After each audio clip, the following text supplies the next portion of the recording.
Page 78. Garth continued to stare at the floor.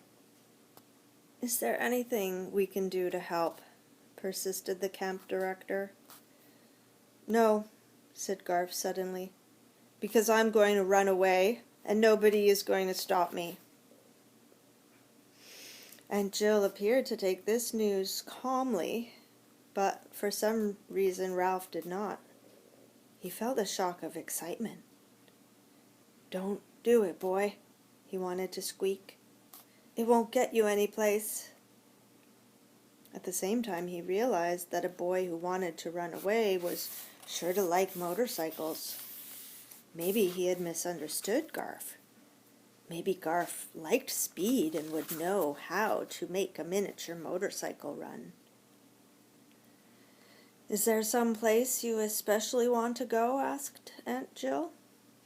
"No," said Garth, "just away."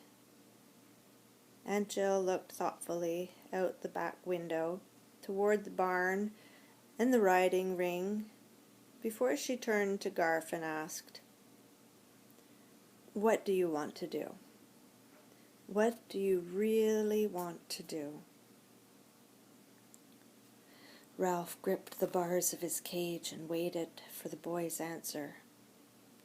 Catso's paw peered through the hole in the screen door, but the human beings did not notice. Ralph watched and listened. The hole in the screen had stretched another half-inch. Garth picked up a scrap of plastic left over from someone's lanyard and twisted it around his fingers. "I can tell you one thing," he burst out. "I don't want to braid any stupid lanyards. I've braided lanyards in Cub Scouts. I've braided lanyards at the YMCA. I've braided lanyards in the park during the summer, and I've braided lanyards in the after-school recreation program. Nobody needs more than one lanyard, and I'm fed up with lanyards." After this outburst, he sat staring at the floor, and when Aunt Jill remained silent, he went on. "And I want people to stop feeding my mouse. I caught him, and he's my mouse." "That's good," thought Ralph, "because if he runs away, he might take me, and then maybe I can escape and find my motorcycle again." "I think that can be arranged," said Aunt Jill. "You've told me what you don't want to do, and what you don't want other people to do. Now, tell me what you want to do." Ralph could tell from Garth's silence that this request was a difficult one. Aunt Jill seemed to have plenty of time to wait while he thought. Outside the craft shop, some boys were gathering bamboo husks to float in the irrigation ditch. Ralph watched to see if they might uncover his crash helmet and motorcycle, but they did not go to the far side of the bamboo. "Well, began Garth and stopped. Aunt Jill waited. So did Ralph, who noticed that Chum was also listening. Garth looked uncomfortable. Still Aunt Jill waited. "Go on, say something," thought Ralph. When Garth finally spoke, he no longer sounded angry. I guess I just want to be alone once in a while," he said.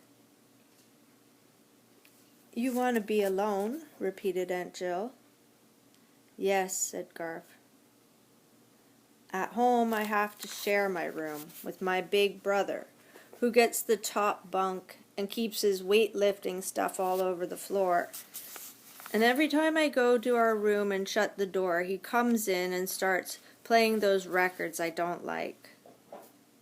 And after school and on Saturdays, it's always scouts or the Y or supervised recreation on the playground.